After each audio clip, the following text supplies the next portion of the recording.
CBS Sports is going to make everybody mad. I want to put that out there. Don't put this evil on me, Ricky Bobby. I know you guys will light up the comments, and sometimes you get carried away and you think just because I mentioned this list that it was my list. This is not my list. This is not my list. Okay. If I were going to do lists, I kind of like doing the tiers thing instead of just ranking 1 through whatever, especially in the Big 12 right now. It's too hard. Okay. But they ranked from 1 to 16 the best coaches in the Big 12. And this has some Big 12 fan base is very mad. Anytime you do a list like this, you're going to get some people furious. So let's talk about it, shall we? Let's talk about it. Did I pull this one up? I think I pulled this one up so that you guys could all look at it.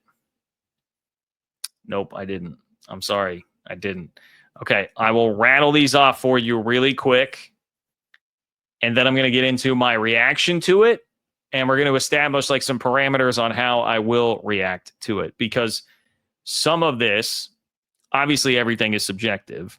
But it is very important to consider, like, what are we doing here? What are the specifics on this? Am I ranking these coaches on who do I want to win a game tomorrow? Am I ranking these coaches on what they are at this stage of their career? Am I ranking these coaches based on their career accomplishments? Is it a mix of all of that, which is really what I believe this is from what I could tell reading CBS Sports? And it was all of their experts ranking the coaches together and then basically using that to generate the ranking. So it's not even one guy. You guys can't even be mad at one guy. My dude, Shahan Jayaraja, I believe his name was on the story, but it's a panel of people that picked this, right? So please don't just go after him. He's a great, great dude and one of the best out there doing it right now. Here is their list. Okay, here is their list. Number 1, Matt Campbell. Number 2, Kyle Whittingham. Number 3, Chris Kleiman. Number 4, Lance Leipold. Number 5, Kenny Dillingham. Number 6, Kalani Sitake. Number 7, Dion. Number 8, Mike Gundy. 9, Sonny Dykes. 10, Dave Aranda. 11, Willie Fritz. 12, Rich Rod. 13, Joey Maguire. Then you got Scott Satterfield, Scott Frost, and Brent Brennan. Brent Brennan to wind it on down. I am going to see if I can pull this up for you really quick because I think it will be helpful for you to have that to look at instead of just having to, remember that. But the top 2, how do you feel about the top 2? Start there, obviously. Kyle Whittingham coming in at number 2, just behind Matt Campbell. That's, look, to me, I think it is pretty fair to have both of those guys as the top 2 coaches. I'm not going to fight that too hard. The tough thing here about this ranking, I think Matt Campbell is going to, it's more natural for him to get a little bit of a bump when he just completed the best year in school history, right? I mean, that certainly makes sense that you would give him a little bit of an extra bump. Here, I've got the list pulled up for you now. My apologies. Bear with me, guys. Okay, here you go. So you can see it all right now. Matt Campbell's going to get a little bump, a little kiss for when exactly this happened. He just had his best year, and he just had the best year in Iowa State program history this past season. Okay?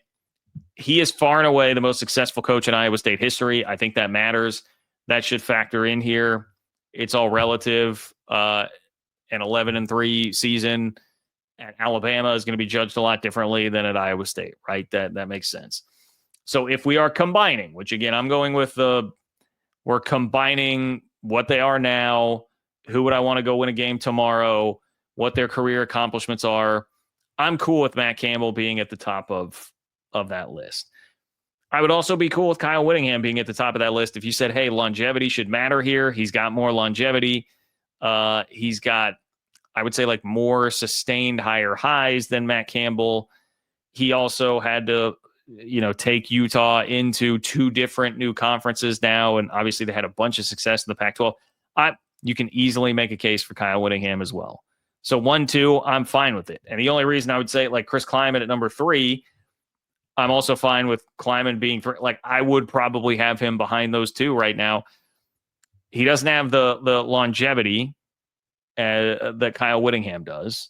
So a very similar resume in terms of like what Kleiman and Whittingham have been winning like 8-9 games basically every single year, jumping up with a conference title every now and then. They are pretty similar, but Whittingham has more longevity at the power 4/5 level. Okay.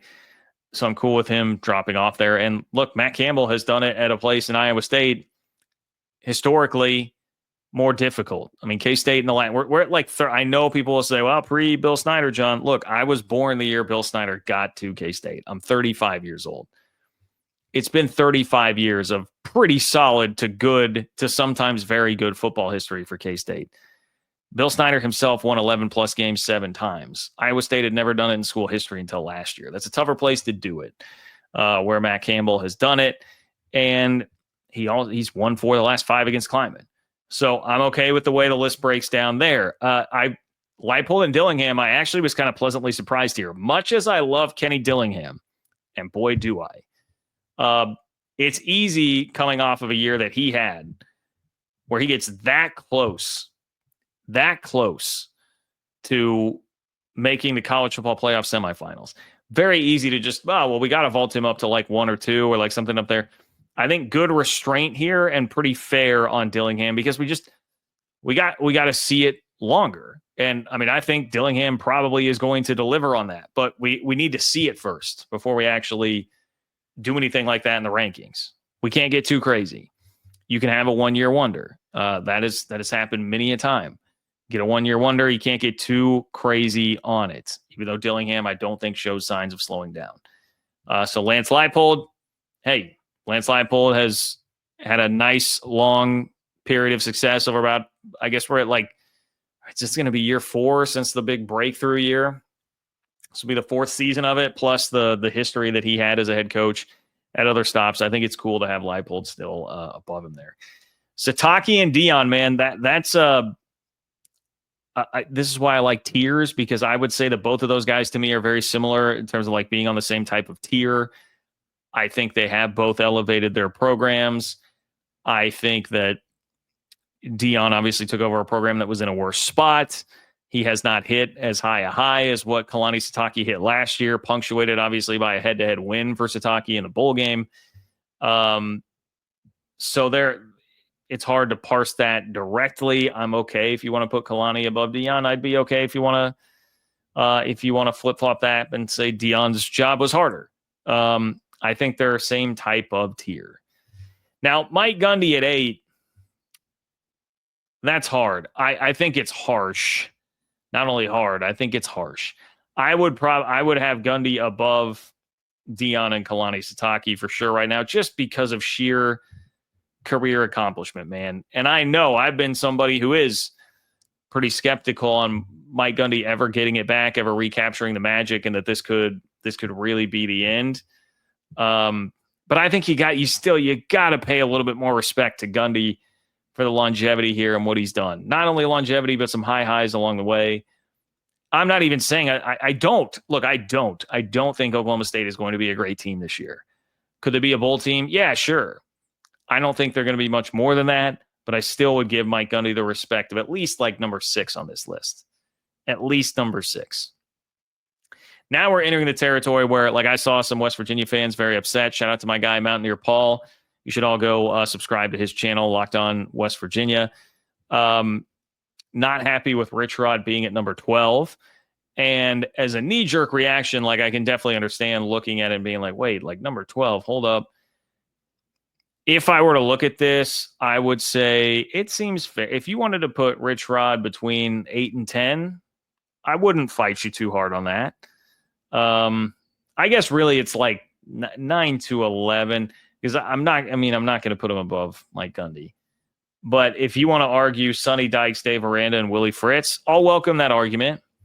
And think that it's fair.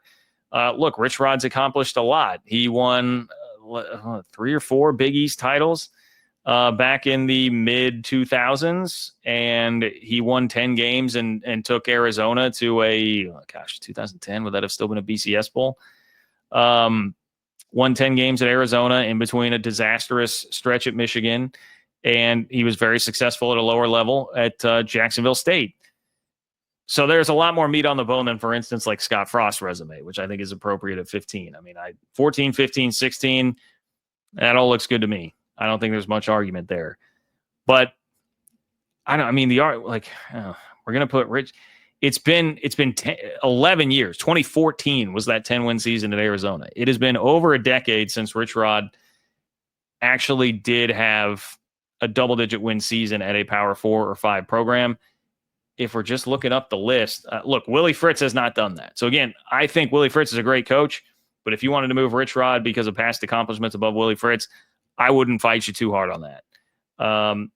Now we get to Dave Aranda. I mean, that's very difficult. Dave Aranda won 12 games and had the best year in Baylor history, where they finished ranked in the top 5 just 4 years ago. Okay, not 11 years ago, but 4 years ago. And then we get up to Sonny Dykes. I mean, Sonny Dykes is a tough one for me because I always do feel like he leaves a little something to be desired. But guys, 3 years ago, he coached for a national championship. He won a college football playoff semifinal. I